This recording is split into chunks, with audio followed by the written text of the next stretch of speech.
त्याच आशेवर आहे, आज पगार होईल उद्या पगार होईल, आज पगार होईल उद्या पगार होईल. ते म्हणजे पैसे येईल त्या वेळेला लग्न करणार तर लग्न करू नको, पण मी कर्ज काढून लग्न केलं, पण मला 1 रुपया हे संस्थेनं आतापर्यंत दिलेला नाही.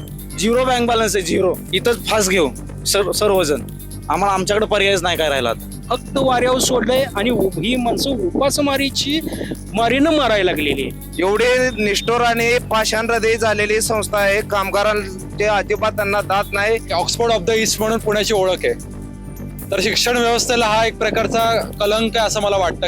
पगार आमच्या हक्काचा, बंद केलेला पीएफ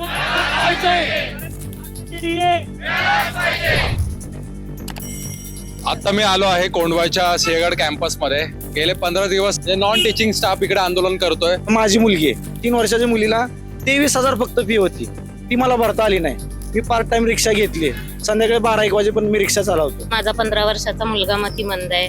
त्याचा जर महिन्याला 5,000पर्यंत गोळ्या औषधाचा खर्च असतो. त्याच्या 2 वेळा मेंदूची सर्जरी झालेली आहे दिनानाथ मंगेशकरला.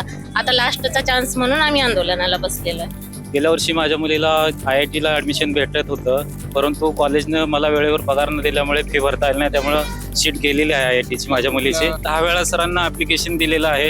एकदाच सर भेटले त्यामध्ये, त्यावेळेस सरांनी फक्त सही दिली त्यावरती, पण मला पैसे मिळालेले नाहीयेत. किती थकलेत आणि असे पैसे? असे 18 पगार आहेत आतापर्यंत टोटल. 7-8 लाख रुपये होतात माझे आता टोटल. नीटचा स्कॅम झाल्यानंतर की अनेक मुलांनी त्यासाठी सुसाईड केल्या आणि डिप्रेशन मध्ये येऊन, आणि इकडे पण कदाचित ती परिस्थिती निर्माण व्हायची वाट बघते का प्रशासन, असं मला वाटतंय. आणि आमचं जर का नील करायचं म्हणलं तर संस्थेला फक्त 6 कोटी लागणार आहेत. आणि संस्थेला या कोंढवा कॅम्पसमधून 45 कोटी इन्कम आहे प्रत्येक वर्षाला ऍडमिशन मधून. प्रत्येक ब्रँचला ऍडमिशन्स होत आहेत आणि साधारण प्रत्येक विद्यार्थ्यामागे 1 लाखाची फी. सो या ऍडमिशनचा पैसा नेमका कुठं चाललाय? कोण म्हणतात येत नाही, आश्वासन नको, आश्वासन नको, आश्वासन नको.